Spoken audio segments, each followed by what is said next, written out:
تو اشارے سے بھی پڑھ، وہ کریم ہے تیری نماز کو قبول کر لے گا۔ نماز کی معافی نہیں ہے، وہ یقیمون الصلاۃ، مومن اور متقی کی یہ علامت ہے کہ وہ نماز کو قائم کرتے ہیں۔ وَمِمَّا رَزَقْنَاهُمْ يُنْفِقُونَ، اور جو ہم نے ان کو رزق حلال دیا ہے اس راہ خدا میں خرچ کرتے ہیں، خدا کی راہ میں اس مال کو خرچ کرتے ہیں۔ پھر یہ نہیں دیکھتے کہ مال خرچ کیا تو میرا مال تو کم ہو جائے گا، نہیں، ان کا یہ عقیدہ ہوتا ہے جتنا میں اللہ کی راہ میں خرچ کروں گا اللہ کا وعدہ ہے اس سے کئی گنا مجھے عطا فرمائے گا۔ یہ متقین کی علامت ہے کہ وہ اللہ کا عطا کردہ رزق اس کی راہ میں خرچ کرتے ہیں۔ لیکن کیا کہا تھا؟ رزق حلال، وَمِمَّا رَزَقْنَاهُمْ، جو ہم نے جو ان کو رزق دیا ہے، جو خدا دیتا ہے وہ حلال ہوتا ہے۔ جو ہم حرام لے آتے ہیں یہ اللہ کی طرف سے نہیں ہوتا، یہ ہماری کمائی ہوتی ہے۔ اللہ اکبر۔ اور رزق حلال میں برکت بھی ہے۔ رزق حلال معصوم نے فرمایا اگر کوئی بندہ چاہتا ہے کہ میری دعائیں قبول ہو، 40 دن لگاتار رقم حرام سے اپنے آپ کو بچا لے، رزق حلال کھائے، 40 دن کے بعد میرا وعدہ ہے جو دعا کرے گا اللہ کی بارگاہ میں کریم اس دعا کو قبول کرے گا۔ حرام سے بچائے، رزق حلال کھائے، یہ مستجاب الدعوہ بن جائے گا۔ جو دعا کرے گا اللہ کی بارگاہ میں پروردگار اس دعا کو مستجاب کرے گا۔ اللہ اکبر۔ وَمِمَّا رَزَقْنَاهُمْ يُنْفِقُونَ، اور جو رزق ہم نے اس کو دیا ہے، جو مال اسے ہم نے عطا کیا ہے، وہ مال اللہ کی راہ میں خرچ کرتے ہیں۔ کبھی مسجد پہ، کبھی یتیموں پہ، کبھی بے بغان پہ، جی، کبھی رشتہ داروں پہ، کبھی اپنے مرحومین کے لیے سارے ثواب کرتے ہیں۔ اور یہ جو آپ صدقہ دیتے ہیں یا اللہ کی راہ میں خرچ کرتے ہیں نا، اس کے کئی درجے ہیں۔ موسم نے فرمایا ایک وہ صدقہ یا جو راہ خدا میں آپ خرچ کرتے ہیں کہ اس کا ثواب اللہ ایک کے بدلے میں 10 عطا کرتا ہے۔ ایک وہ ہے کہ جس کا ایک کے بدلے میں 70 عطا کرتا ہے، کبھی ایک کے بدلے میں 70,000 عطا کرتا ہے، کبھی ایک کے بدلے میں 700 کا ثواب عطا کرتا ہے، کبھی ایک کے بدلے میں پروردگار 1,00,000 کا ثواب عطا کرتا ہے۔ جب پوچھا کہ مولا یہ کہاں پر رہتا ہے، فرمایا اگر کسی چلتے پھرتے پیشور بھکاری کو دے دینا تو میں نے دے دیا، اس کے بدلے میں 1 دے دے، اللہ تمہیں 10 کے برابر ثواب عطا کرے گا، 10 گنا اجر عطا کرے گا۔ اللہ اکبر۔ اگر کسی حقدار سوالی کو عطا کرے گا اللہ 1 کے بدلے میں 70 عطا کرے گا، 70 کا ثواب۔ اگر اپنے والدین پر خرچ کرے گا 1 کے بدلے میں 700 کا ثواب عطا کرے گا۔ اگر اپنے مرحومین پر خرچ کرے گا اللہ 1 کے بدلے میں 70,000 کا ثواب عطا کرے گا۔ اور اگر کسی دینی طالب علم پر خرچ کر دیا اللہ تمہیں 1 کے بدلے میں 1,00,000 کا ثواب عطا فرمائے گا۔ صلوات بر محمد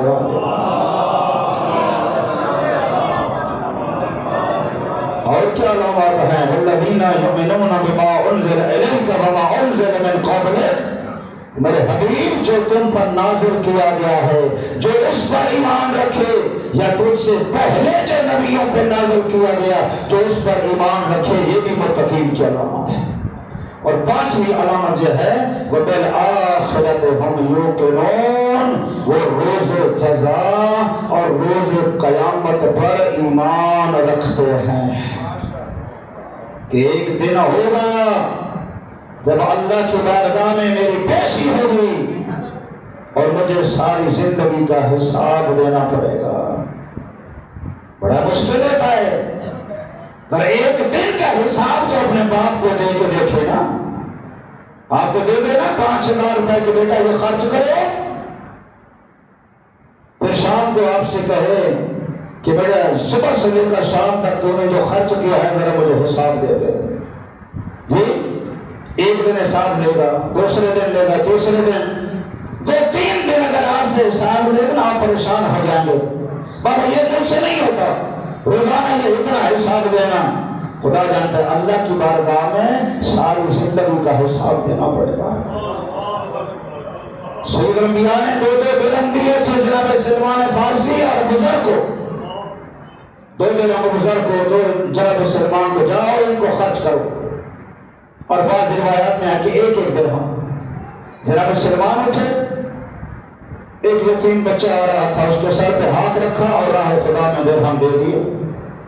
جناب ابو ذر آئے، دکانوں پہ آئے، گھر کا راشن لے لیا، سودا صرف لے لیا۔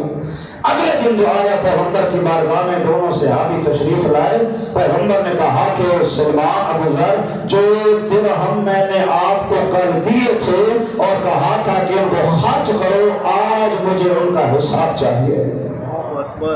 جی یا رسول اللہ تیار ہیں صاحب لے لیں، کائے سے نہیں۔ آگ جلائی پیغمبر نے، اس آگ میں ایک بہت بڑا پتھر رکھا، جب پتھر گرم ہو گیا فرمایا آؤ سلمان اس پہ پیر رکھو اور کل کے درہم کا مجھے حساب دو۔ سلمان نے اس گرم پتھر پہ پیر رکھا اور فوراً کہا یا رسول اللہ میں نے درہم یتیم کو دے دیا، پیر اٹھا لیا۔ پھر ابو ذر سے کہا ابو ذر تو بھی حساب دے۔ اب ابو ذر نے پیر تو اٹھایا، رکھنے کی کوشش کر رہا تھا لیکن سوچ رہا تھا میں نے درہم کے فلاں چیز لی، فلاں چیز لی، اگر ساری چیزوں کو میں نے گنوانا شروع کیا تو میرا پیر جل جائے گا۔ سید الانبیاء نے جب کاٹتے دیکھا نا جناب ابو ذر کو کہا ابو ذر جا اٹھا لے پیر، میں نے معاف کیا، سے آپ کو سمجھانے کے لیے تھا۔ آج 2 درہم کا حساب معمولی سے گرم پتھر پر پیر رکھ کے میرے سامنے آپ نہیں دے سکتے، بروز قیامت یہ زمین اس سے کئی گنا زیادہ گرم ہوگی اور آپ کو زمین پہ کھڑے ہو کر اللہ کی بارگاہ میں ساری زندگی کا حساب دینا پڑے گا۔ وبالآخرۃ ہم یوقنون، متقین کی علامت یہ ہے کہ وہ روز جزا پر، روز قیامت پر ایمان رکھتے ہیں۔ اللہ اکبر۔ پروردگار میں کامیابی عطا فرما، پروردگار ان باتوں پر عمل کی توفیق عطا فرما۔ اللہ اکبر۔ سب سے پہلی چیز جو فرمایا نا یؤمنون بالغیب، غیب پر ایمان رکھتے ہیں۔ خدا پر کتنا یقین ہونا چاہیے کہ وہ ہے۔ جو مومن کی علامات میرے مولا نے بتائی ہیں نا، انہیں بھی اسی کا ذکر ہے۔ صلوات پڑھیں قبلہ کی زیارت کے لیے۔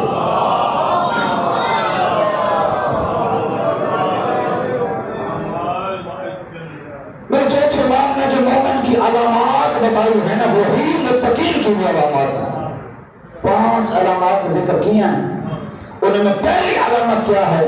الورع فی الخلوہ، تنہائی میں متقی ہوتا ہے۔ اللہ مومن تنہائی میں متقی ہوتا ہے۔ لوگوں کے سامنے تو بڑے بڑے متقی بن جاتے ہیں، پتہ تب چلتا ہے جب تنہائی میں ہو اور خدا کے وجود کا احساس کر کے اللہ کی نافرمانی نہ کرے۔ الورع فی الخلوہ، تنہائی میں متقی ہو، تنہائی میں گناہ نہ کرے۔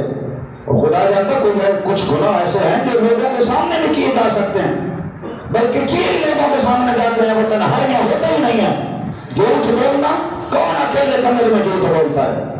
لوگوں کے سامنے جھوٹ بولا جاتا ہے نا، کسی کو گالی دی جاتی ہے سامنے دی جاتی ہے، کسی کو الزام لگایا جاتا ہے، یہ ساری چیزیں یہ لوگوں کے سامنے گناہ ہیں، لیکن کچھ گناہ ہیں جو تنہائی میں کیا جاتا ہے۔ فرمایا متقی اور پرہیزگار وہ ہے جو تنہائی میں متقی اور پرہیزگار، جو تنہائی میں احساس کرے کہ میرا خدا مجھے دیکھ رہا ہے۔ چھٹے امام کی بارگاہ میں ایک شخص آیا اور کہنے لگا کہ مولا میں گناہوں سے نہیں رک سکتا، میں بڑے بڑے گناہ کر لیتا ہوں، مولا کو طریقہ بتایا میں کیا کروں، میں تھک گیا ہوں، گناہوں سے اپنے آپ کو نہیں بچا سکتا۔ میرے امام نے جملہ فرمایا، میرے آقا نے فرمایا یہ بتا اگر کوئی بچہ تجھے دیکھ رہا ہو کیا تو گناہ کرے گا؟ کوئی بچہ تجھے دیکھ رہا، 10 سال کا بچہ دیکھ رہا ہو، کرے گا گناہ؟ کہتا نہیں مولا میں گناہ نہیں کروں گا، چونکہ بچہ دیکھ رہا ہے۔ فرمایا شرم نہیں آتی؟ اپنے خدا کو ایک بچے کے برابر بھی نہیں سمجھتا؟ اپنے خدا کو بچے کے برابر بھی جگہ نہیں دی تمہیں؟ ایک بچے کے سامنے تو گناہ نہیں کرتا اور تیرا خالق تجھے دیکھ رہا ہے اور اس کے باوجود تو نافرمانی کرتا ہے۔ اللہ اکبر۔ دوسری علامت جو میرے امام نے بیان فرمائی، فرمایا الصدقۃ فی القلۃ، قلت اور ناداری میں راہ خدا میں صدقہ دینا یہ مومن اور متقی کی علامت ہے۔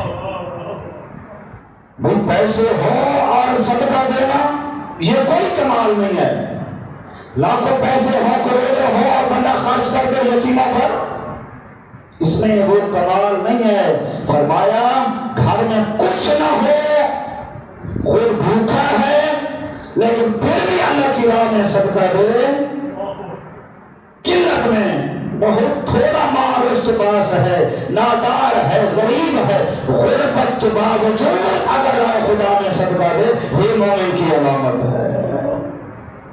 ایک شخص آیا تھا، یا رسول اللہ گھر میں فاقے ہیں، بڑا پریشان ہو، کوئی آسان سامان بتائیں۔ سید انبیاء نے فرمایا جاؤ راہ خدا میں صدقہ دو، راہ خدا میں صدقہ دو۔ یا رسول اللہ پہلے گھر میں فاقے ہیں، فرمایا جتنا ہے صدقہ دو۔ چلا گیا راہ خدا میں صدقہ دیا، کچھ دنوں کے بعد آئے، یا رسول اللہ آپ کے حکم پر میں نے صدقہ دیا ہے، گھر میں خوشحالی آ گئی ہے۔ الصدقۃ فی القلۃ۔ اور تیسری علامت الصبر عند المصیبہ، کوئی مصیبت آئے تو پروردگار کا شکوہ نہ کرے بلکہ صبر کا مظاہرہ کرے، شکوہ نہ کرے۔ ایک میں ملا تھا خدا کو، مجھے دیکھ لیا، میرا بیٹا چلا گیا، میرے گھر میں پریشانی آ گئی، نانا مصیبت آئے اس مصیبت پر صبر کرے، اللہ کی رضا پر راضی رہے، یہ مومن کی علامات میں سے۔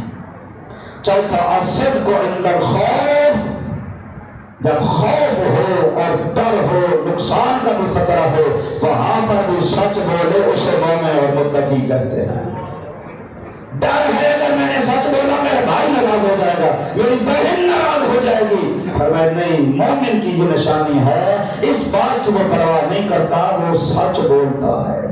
اور پانچویں علامت الحلم عند الغضب، جب وہ غصے میں ہوتا ہے، غصے کو پی جاتا ہے، اگلوں کو معاف کر دیتا ہے اور برداشت کرتا ہے۔ پروردگار ہمارے کی توفیق عطا فرمائے۔ بسم اللہ الرحمن الرحیم۔ والعصر ان الانسان لفی خسر الا الذین آمنوا وعملوا الصالحات وتواصوا بالحق وتواصوا بالصبر۔